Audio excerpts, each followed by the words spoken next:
We are streaming. Okay, we are live. Yes. Hello, everybody. How are you all doing? Nice to see you. But first you'll have to unlock your device. My Google's talking to me. So how are you guys doing? Sunday, unannounced broadcast again. I know it's annoying. Please excuse me for my ignorance, but I love you guys, and it's been a while since I talked to you.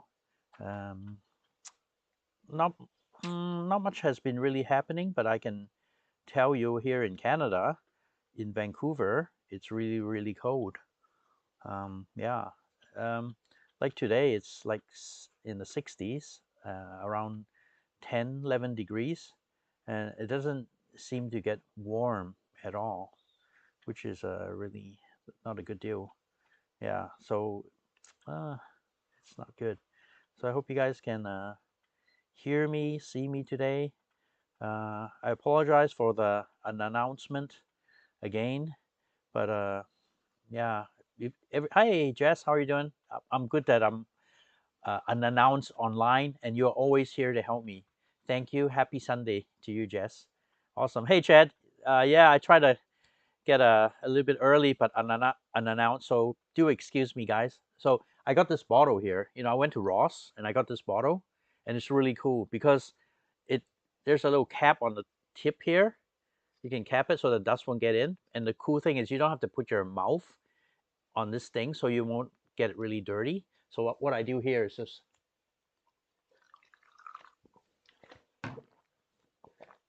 I love it. So I've been bringing this thing along wherever I'm going.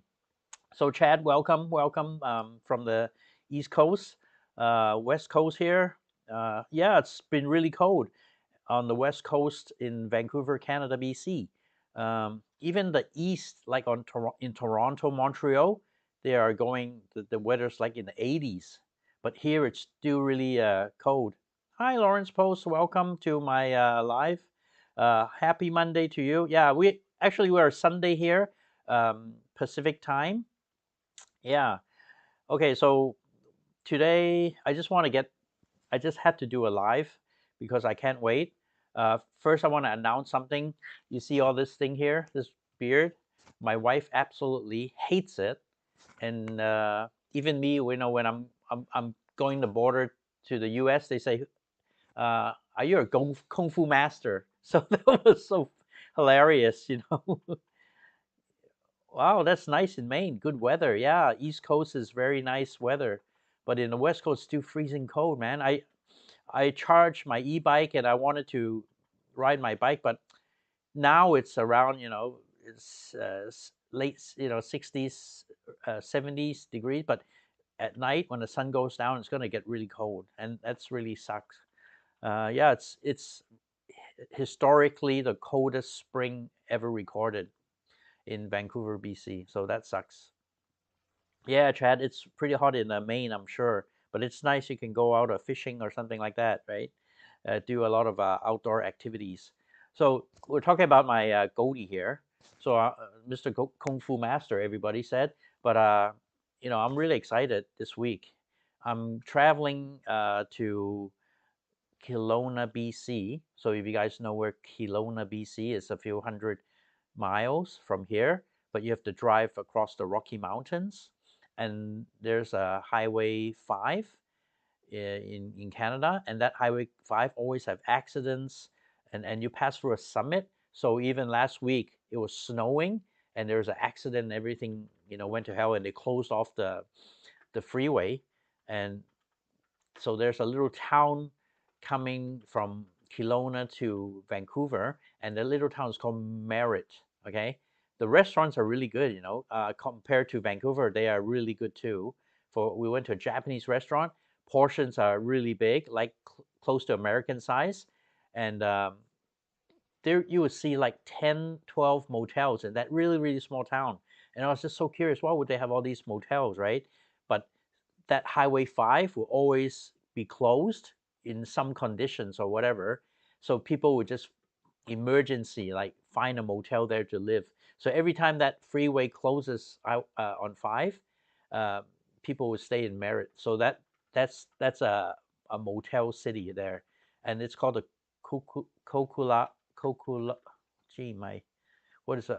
Kokul. Excuse me, I forgot the name of it. It's they call it the Hell Highway, Hell of Highway, and the most deadly accidents, especially in the winter, Coquihalla. Uh, yeah, the Coquihalla Freeway, and it's one of the most dangerous freeways in North America. Yeah. Um, so yeah, I'm gonna be heading back to Hong Kong soon. Yay! But I just always wanted to. I don't want to go to that quarantine, but still 7 days quarantine you have to do in Hong Kong, and it really sucks. And Hong Kong, I tell you, the economy is really for real going down. My property is for sale, and hopefully I can get that. I'm pretty confident it'll be. I'll sell it very soon, and I'll keep a cash in my pocket. So I'm waiting. There's going to be a recession soon. That's uh, Mr. Brown's advice because interest rate has already gone up, and I'm sure you guys, whoever's doing a mortgage, your payments are getting higher and higher. But what I understand, the Feds are gonna increase at least 3 more times the interest rates from the bank. So it's not going to be fun, and new buyers are not going to be impressed because of all that extra payment you have to pay over these 10, 20 years, right? So around a 10-year mortgage, you probably pay 100,000 US more. So that's a lot of money. Yeah, all those lemons, they can F off, okay? Jess, and that hotel, I won't worry about it. They already they're closed for business. That really sucks. Good for them. Good for me. I'm not gonna go in that hotel, and I'm gonna be by myself. But luckily, it's gonna be 7 days. But you know the screwy thing about Hong Kong government, they're changing over, right? The new government. So it's from Carrie Lam to this Lee Ka-chiu. So Lee Ka-chiu, I think he's a high school graduate, uh, got trained as a police officer and went up in ranks. So I think he's one of the uh, rulers, the new government of Hong Kong, that hasn't got a college degree. But I think the reason Beijing chose him because he has iron fist cracking down on people. All the what's that called, the China security law. So it's an abstract law. So if they don't like you, they can arrest you for whatever they want. And the latest news, they arrest the cardinal, and he was like 90 years old, and they arrest his ass. Yeah, and yeah, that's and it's become world news. So that's the politics of the Hong Kong. But in the rest of Asia, Malaysia, Singapore, Indonesia, Philippines, Japan, South Korea, all these countries uh, are quarantine free, so you don't have to go for quarantine. But Hong Kong, they're still sticking with this thing because of the Carrie Lam. She's not going to change any policy until the new government steps in. So it's really hurting Hong Kong's economy. So if you guys are interested in property prices, maybe you have a fund or something, you can invest in Hong Kong later on. There's already a lot of bank properties, been reproed from Hong Kong. People can't afford to pay the mortgage, and the banks took over. So there are a lot of these bank properties for sale now as we speak. So we know the property prices are tanking, and it's going to happen around North America too, the States, Canada, and around the world. Even the officer I had a short conversation with him, the border officer in the States. He says, "Hey, at Washington State, wait a little bit. You should start looking at properties because we can see it's already slumming down." So whoever you guys want to do, maybe you want to get some money from your life insurance, borrow it from your life insurance to invest on some property, right? So that's what I'm planning to do, right?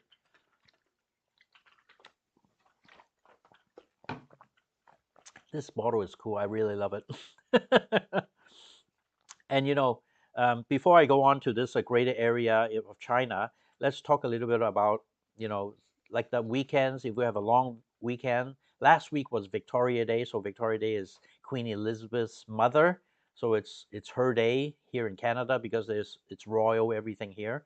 So it was a long weekend. They didn't have to go to school like Friday, Saturday, Sunday, Monday. So I decided to take my kids to the states, Washington. So they went, eating, shopping. But let me tell you, the longer we stay in Canada, uh, the more difference we find between Canada and the States. Both culturally and the living habits, what they eat, and everything. Um, my kids went back, they were there for the weekend and they came back to Canada, went to a restaurant, and they find, wow, why is there so little food on the plate? And they can finish the whole plate and they still feel a little bit hungry. They order something else. But in the States, there's so much food on the table, they have to go this thing and eat it like the other morning, for the next morning, for like lunch or brunch. So that's a really big difference. Oh, thank you. Yeah, just the links down there. You guys can check it out. It's only like $10 or something for this awesome bottle, and I used it for about 3 4 days, and there's no plastic smell on any of this bottle. But don't believe it's BPA free or anything. But make sure you change fresh water every half a day. So just don't leave the water overnight. Just always change it out. It's that's just to be safe. Yeah. So and my daughter, she loves to watch these sniper movies uh, uh, on Netflix. There's a episode is called Shooters. I don't know if you've seen it. And this guy has this amazing sniper rifle, and he shoots. The ending is he shoots the guy uh, in the motel, and it's through the motel into a bathroom and killed the guy. And that was, I mean, it's violent, but it's how precise the sniper rifle guy is. And he, it's a good story. And she watched it like over twice. It's an episode, there's many episodes. And I don't know, have you seen me at this little country, I mean, farm restaurant with a little bar there? And I'm the only Asian there. And I get to meet the owner. His name is Matt. And at first he was like conservative and all that. And I went there twice already. And then I talked about, actually, I was in the cadet school. I love guns. In Oklahoma, you can get class-free weapons. I make my own ammunition. And then he start talking out. He has so many assault rifles, and he just ordered a shit ton of magazines because in Washington now, if you get an AR-15 or something like that, there's the magazines there. You can only allow to get the five bullets in the one magazine. Isn't that's sad, right? So that you can only put five in the chamber in the magazine on your AR-15. I think Canada, you can get an AR-15, but you have to go through a course, go for a test, get a license, for transportation. You can't go out in the bush and shoot it. You can't do it, and all you're allowed to go is to a shooting range to shoot that AR. And then I think the clip. Correct me if I'm wrong. In Canada, there's only allowed 3 bullets in one magazine. So yeah, I know. I was talking about. I saw one of my friends in Oklahoma. He had a Beretta. It's a full auto. It comes out with a little handle, and you can put a 30 bullet clip on it, and that's just crazy. So you guys, I'm hope it's not too sensitive thing we have to talk about and all that. But sometimes when you see the news and all these shooting, in Texas, that's really sad. But there's a lot of conspiracy going on, and what I can't figure it out is why the cops were outside of the building for almost an hour before they went in. So that was the only thing I don't quite understand. Right? They're all armed and everything like that. So maybe you guys have a better answer for me. That is very sad. And yeah, but in Canada, it's peaceful. There's no metal detectors or security guards in the schools here. So generally, they are pretty peaceful here, which, you know, it's good in a way, right? It's good here, peaceful. And when my kids go down there, that I really notice something is that when you shop or ask a question on all that, and they might be helping another customer, and the person whoever is helping the other, they will pause and help just answer your quick question really quick. But here I notice that they will tell you, can you please wait a minute? I'm service this customer now. After this person, I'll serve you. So it's a different culture in a way. Maybe they want to, in Canada, they want to, you know, um, give more service to whoever's they're talking to the customer before they get like sidetracked off to another customer. So that's another thing. And they notice the drinks are huge. Like they always go down to Sonic and get a 48-ounce slushy, and it probably take them 2 days to finish, right? And think about how much sugar is in there. And yeah, the Chinese restaurant there, I don't know, I talked Jess, right? We were talking about it. My son was looking at the Google reviews on this Chinese restaurant. So the restaurant is a Hong Kong. The name is called Hong Kong Restaurant, and he said, "Oh, great, Hong Kong restaurant, a 5-star review." So we went there. So what it is just fried food and with the sweet and sour sauce and the chopped up vegetable mashed in some dark brown sauce, chop suey, and yeah, it wasn't nice at all. So the Chinese people I meet from in Washington State, they always want to go to Richmond, Vancouver, to have a nice dim sum and Chinese food. Yeah, just it was so funny.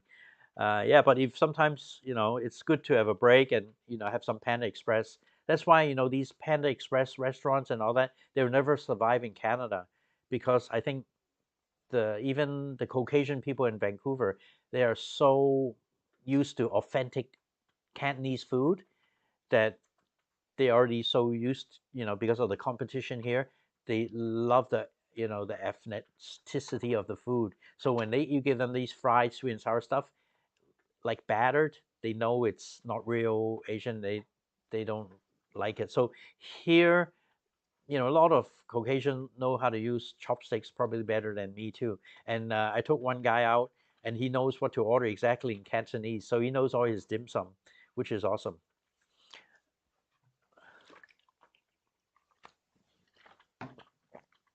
Excuse me for drinking a lot of water. I want to get hydrated. So jump back to the car. I got a car. I got a Ford. Okay, so I'm not gonna review what Ford it is, but it's on a P71 platform, and it's a 2003. Okay, so I have to travel a few hundred miles to go pick it up. So I'm not going to drive there. I'm just going to catch a plane with my son, and we're going to go to Kelowna and inspect the car. And I told the guy, if it's okay, I already put a deposit. If it's okay, I'm just going to drive it back to Vancouver, and that's about a 5-6 hour drive. uh, and my wife wasn't too impressed about it, right? But I promise when I get the car, I'm gonna shave off all this. What do you think, guys? It's gonna go. It's gonna go because of the car. So I just got an extra car, a Ford P71 platform, but I'll record my journey, and you'll probably see me shave off all this thing, and you're not gonna see me with this anymore. And I hopefully life will be like normal from all this COVID hell that we're going on. Yeah, like my Guangdong restaurant owner. Yeah, Jess, you told me you know how to order, you know, the unlisted items on the Chinese menu, right? You get the real Chinese food. Yeah, and I was talking about that Hong Kong restaurant in Washington State. Actually, we didn't even eat much of that food, and we sat down with the staff and ate the staff food. So that was how it ended. So we became friends. That was nice. But the thing is, when they come back, they go here to eat Chinese food, and they want to buy a lot of ingredients, spices, vegetables, a lot of things they can't bring back. So that's sad in a way. So let's talk about the Hong Kong government, like the Beijing uh, government. They are encourage. Hong Kong always have a housing problem, not enough housing. People have to wait over 6 years to get into above government housing apartment, and some have to wait until 10 years to get in, and prices are really high, but now it's dropping a little bit, but still crazy high. uh, per square footage, it's higher than New York City. So that's how high it is. Yeah, of course. Yeah, they know you, Jess. You know your stuff, so they can fool you, right? You're not a fool. So now the banks, the shops, everything they gone bust. The landlords, they can't afford to pay the mortgage, and they just all it's everything's collapsing. And I still don't understand why Hong Kong isn't opening up, and it's for the Omicron. So a lot of my friends already had Omicron. I'm not saying it's a good thing or bad thing, but they just rest in bed for about a week, and they are already okay. It's not a life and death situation. But Hong Kong want to follow the zero COVID policy in Beijing, which is actually killing the Hong Kong economy. They allow the tourists to come in, but you still have to book this 7-day hotel quarantine. And the whole of Asia, I think only Hong Kong is doing it, you know. Not mentioning China, right? China is more stricter than that. And I haven't even stepped my foot into Shenzhen for 2.5 years. And my apartment there, luckily one of my friends, good friends are there. Uh, they can go up and just check everything, make sure everything is all right. Yeah, did I even tell you that the fridge, the fuse went on like a lightning thunderstorm, and all the food went rotten like a year ago, and a lot of bugs, and that was so gross. And there are actually people that you can hire for like 50, $60 US, and they would take everything out that fridge and sterilize it and steam clean it and ironize and make it look new again. So I spent money on that service, and hopefully when I go eventually, if I ever have a chance to go back to Shenzhen, I can take a look at the apartment again. And I used to rent out Airbnb. So now Airbnb decided to pull their business out of mainland China. So there's no more Airbnb in mainland China, right? Okay, just the latest. So talking about high rents, high property prices in Hong Kong. So the government says, okay, fine, blah, blah, blah. Don't have to live in Hong Kong. Hong Kong is China. China is Hong Kong. It's the same thing. So move over, move to the Greater Bay Area. So on my wallpaper, the wallpaper on my video is there's a thing on it, right? So what it is you are encouraged to go to mainland China and live there. So they are giving Hong Kong residents a special China ID. So you know, Chinese identification number from your identification, your ID card has like 16-digit number. Okay, so what that 16-digit, I think around 16-digit, but it's a lot that you can never remember. I haven't got that ID. You have to stay there for 1 year and you can apply for it. And supposedly, when you buy train tickets, you buy airline tickets, you want to apply for anything, you just use this 16-digit number, and then they'll recognize you as a resident, and it will be much more convenient to do. For me, for Hong Konger, we only have this return permit pass, so it's just like something like an enhanced driver's license, so you can go through China just with a fingerprint, and you know, but that one is a ID. But I was told some of my cousins had that. They don't really work well because it's still the system thinks you're foreign. So, but anyways, rent is like 70% off the price compared to Hong Kong. It's much cheaper. You go out to eat street food, it's like 70% cheaper, and regular, if you go to a restaurant, it's like half off. I'm just saying these regular restaurants. I'm not saying these 5-star fancy ones, because the fancy restaurants would cost you a lot more than Hong Kong. Okay. And another thing is the Hong Kong style cafe restaurants are usually cost more than Hong Kong. Okay, because it's like a special deal, you know, special deal from Hong Kong. So the cost of living generally will be a lot cheaper. Housing will be a lot cheaper.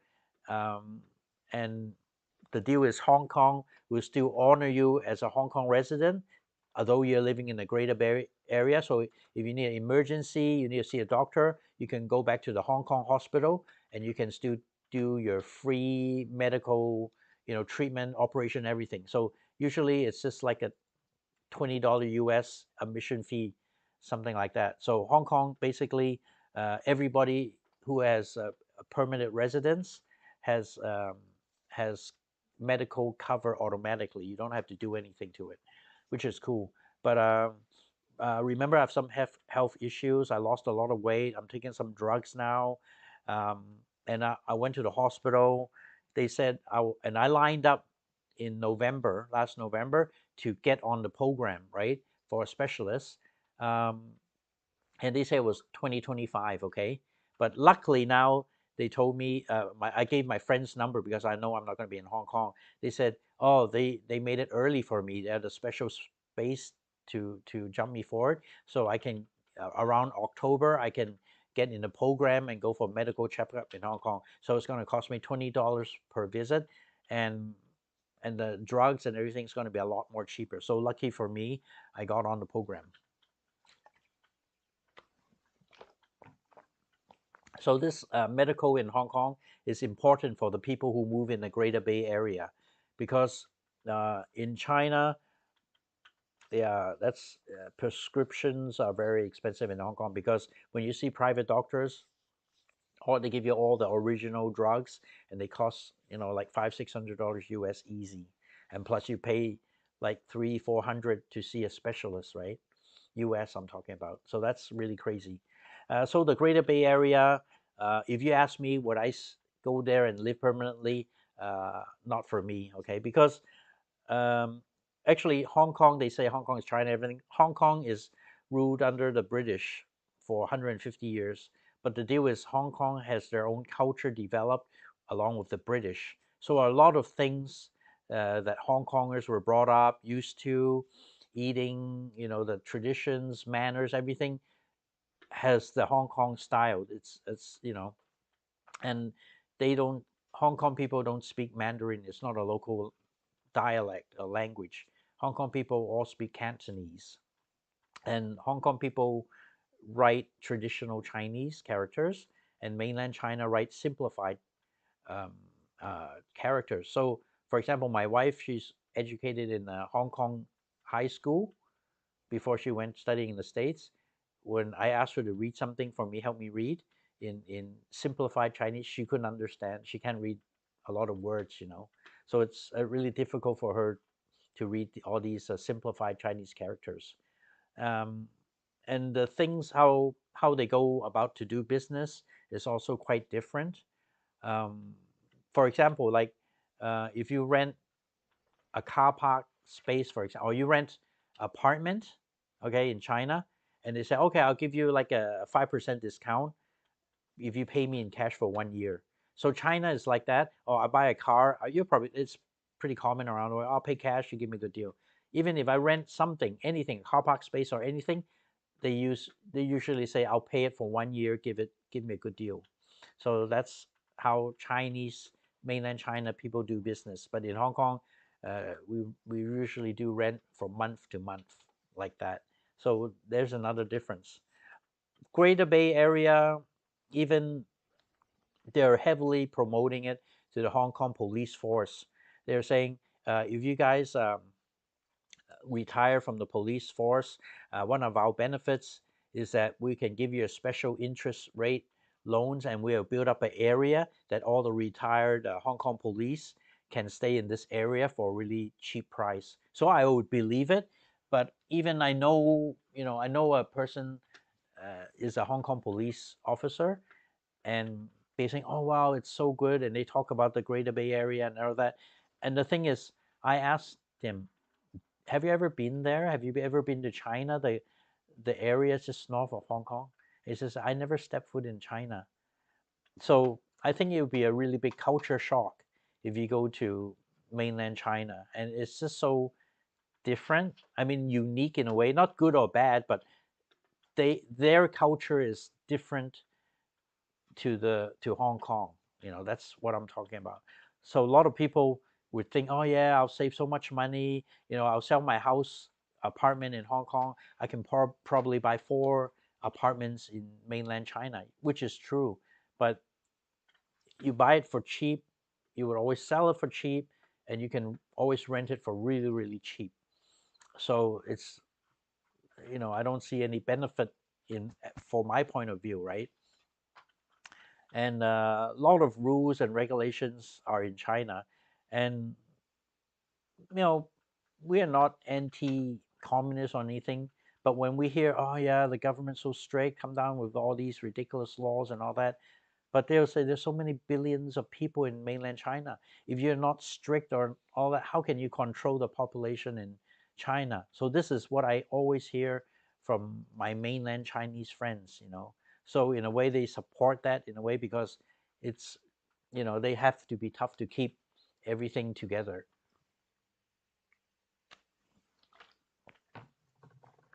Yep. So that's, yeah, definitely it's going to be a culture shock.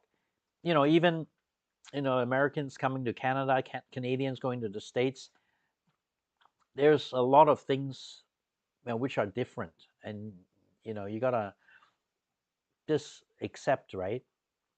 I said it before, like if you go to a restaurant in Canada, oh, can I have a to-go box? Can I get a bag? Or everything costs you money. Okay, can I have a cup for water? 25 cents. Can I get a refill? Yeah, 35 cents. So everything is charged on top. So my kids love going to the States because there's so much food to go. There's how many boxes you want? How many boxes? Drinks, so big. They can just have their sugar, addiction satisfied. So much food. Um, for me, I haven't eaten much. I don't even dare to order for myself. I just order two for the kids, and I'll just scrape off their plates. And still, there's so much food to go. Uh, yeah, it's crazy. Which is really, really crazy. So, the Greater Bay Area, even now, 2.5 years, my dual plate cars, I can't even, the offices are not even open. You can't even do your thing, to drive into mainland. No cars are there. The cars before COVID, Hong Kong cars from before COVID are stuck in China until now. You cannot drive it back to Hong Kong either. So the borders are practically closed even now. So I think they have a quota now. Maybe people in Hong Kong, people that want to return to China, Hong Kong people living in China, you can apply for quota. So they have 1,000 people that they allow back, but you still have to have all your PCR tests, all your things, which is really strict. The world is definitely changing, especially in mainland China. Things are just so different nowadays. And my driver's license, I mentioned before, I tried so hard to renew it. I can't renew the driver's license. And the thing is, the Chinese government know that the Hong Kongers have to renew their Chinese driver's license, right? But somehow it won't accept my ID and everything. My facial recognition, nothing works. And even the WeChat I use in the States, it doesn't work properly. So I think there's something going on. They're trying to firewall all the WeChat things, so it's not working properly. You don't receive all the messages, and there's a lot of functions that aren't available. And so you have to do in China. What works is connections.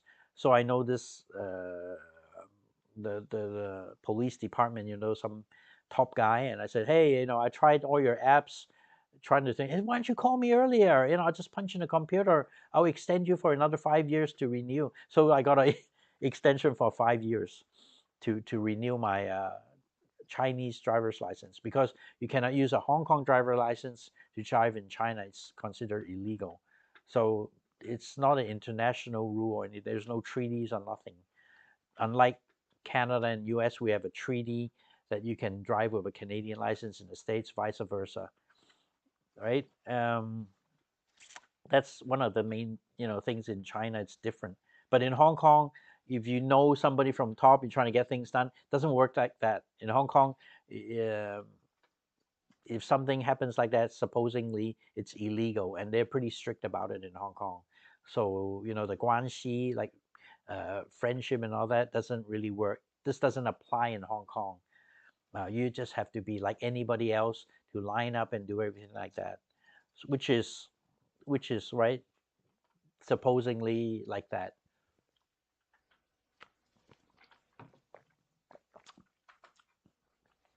Yeah, and then one thing I really want to talk about, just really off topic a little bit.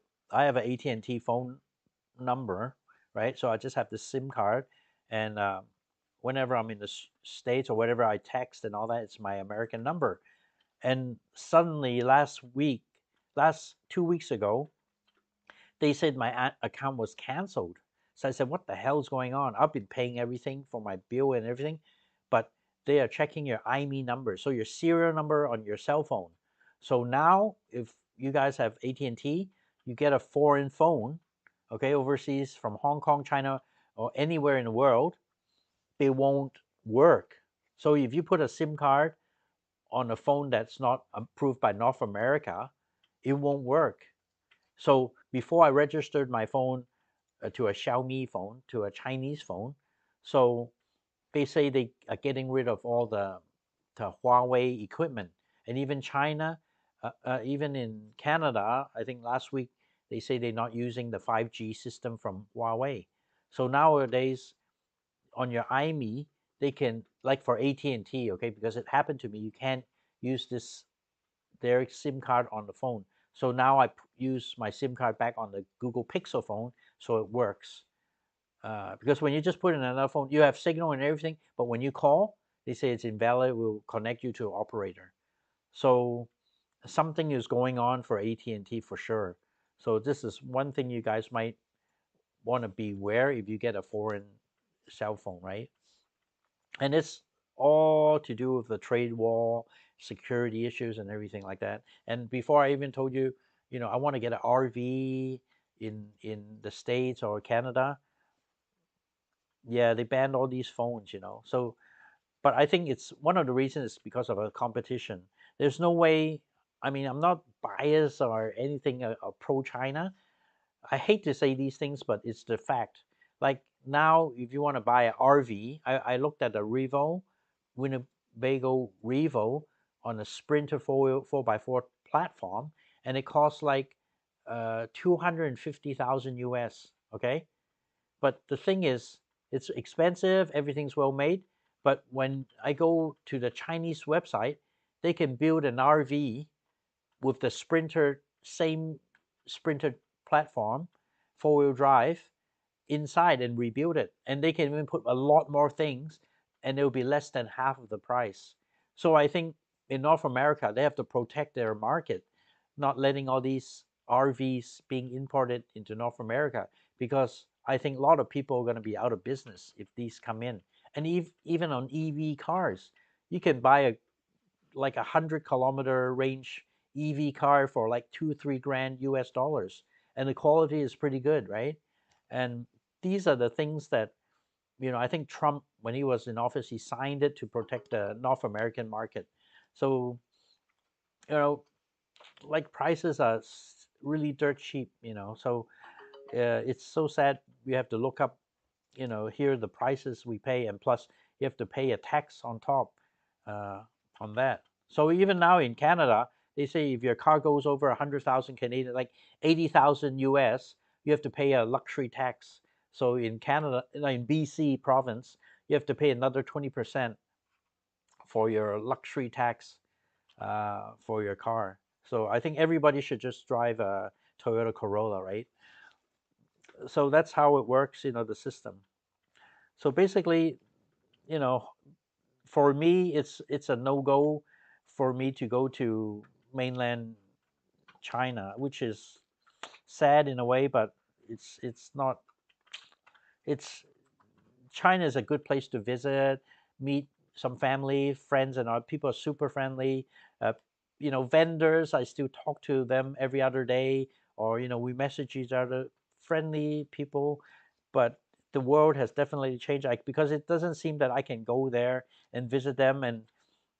And even in Huachuan Bay, the latest news is they're having big protests, and I'm sure you don't see that on the news. Um, the government actually helped all these vendors in Huachuan Bay. So that's the biggest electronic city in the world, Shenzhen, okay? And all these vendors have to force to close their, out of business because they cannot afford to pay the rent. So what they just found out these couple of weeks is the government has been subsidizing the rent. So they can pay a lot cheaper. But the thing is, the government's paying the companies directly, the landlords, but they never give that discount back to the customers. They took all that money too. So there's a big protest on Huaqiangbei right now. And I'm sure nobody knows about this because I haven't seen videos and everything. People are, really, really angry. And my friend just gave me all this stuff on WeChat. Um, so it's really bad. Let me try to show you something because they're just lining up, lining up in front of these buildings and everything, and they're complaining so much. Here, just show you a couple of videos. See?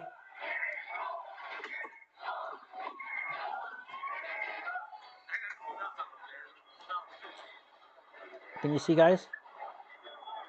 You see? See, lower rent, lower rent. Here, I repeat this one more time.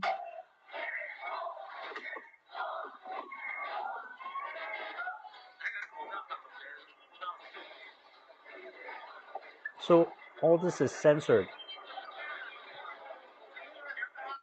And they say, discount my rent, discount my rent.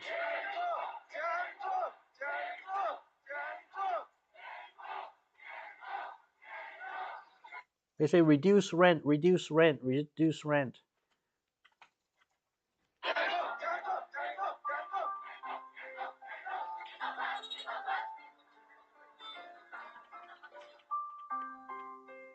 See, everybody's out of business. Huaqiangbei. See, this thing's been going on, and it's so sad. So this is pretty much happening now. So let's fix the camera again. Focus. Excuse me for menu camera, but hopefully the quality is better. Yeah, it's sad. All these places I used to hang out every weekend, do videos to show you guys, are all closed, out of business. And the people saying Jianzhou, Jianzhou means reduce rent, because they found out government has been paying the landlords subsidies, but they are not giving that subsidy to all these renters. So they're forced out of business, and the landlords are taking the rent, and that's really bad. That's bad. That's no good. And yeah, that's not on the news.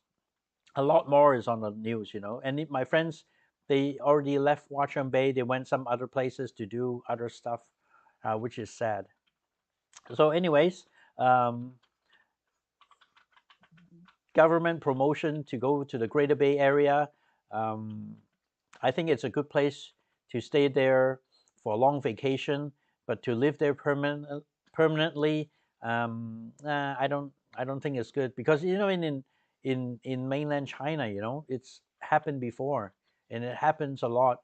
Is that if you need an emergency and you don't have the cash up front, they won't care for you, and it has happened. Many before. Like a long time ago, these truck drivers went in. Hong Kong truck drivers got into accidents and they got taken to the hospital emergency, and they'll just let them die because they didn't have money for a deposit.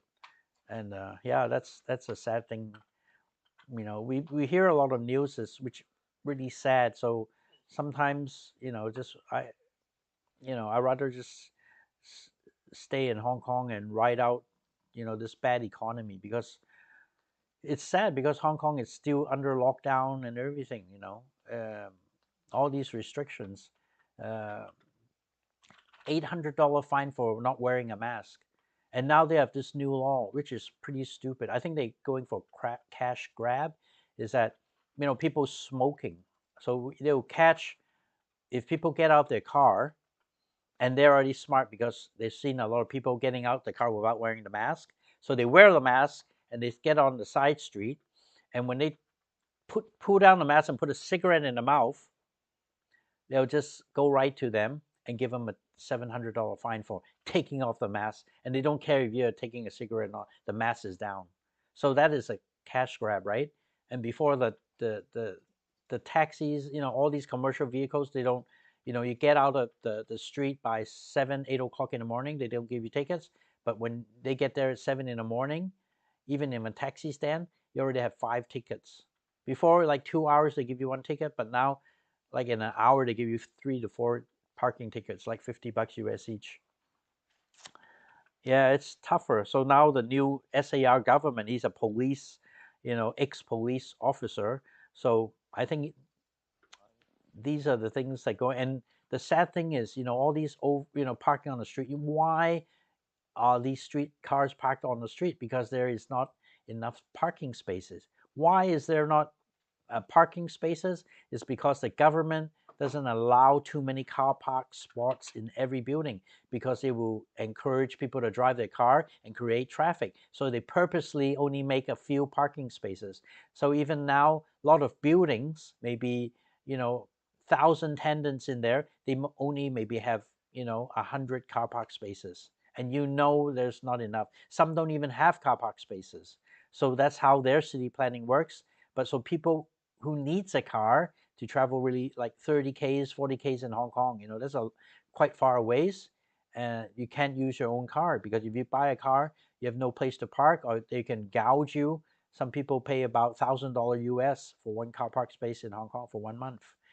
That's your own parking. So that's really sad.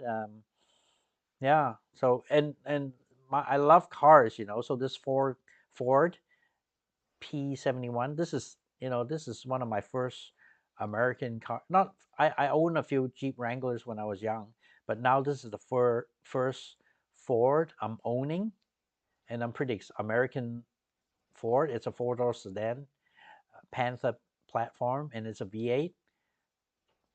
Gas prices are over the roof. It's crazy. And then Brown Eye goes to buy a V8. Okay, that really makes sense, right? Say whatever you want to me, cuss me out. I don't mind. But something I always wanted. I don't want to drive a police interceptor around. It's stupid. The cops thinks these people drive these ex-police interceptors are weird. So I got one, but it's not exactly a police interceptor. So I'm going up on Wednesday, and I'm gonna record my thing, and you're gonna see me shave off all this fuzz growing on my face. Okay, you're not gonna see my face with this anymore, just to please the wifey, right? That's life. So, anyways, I'm glad that I catch a lot of people.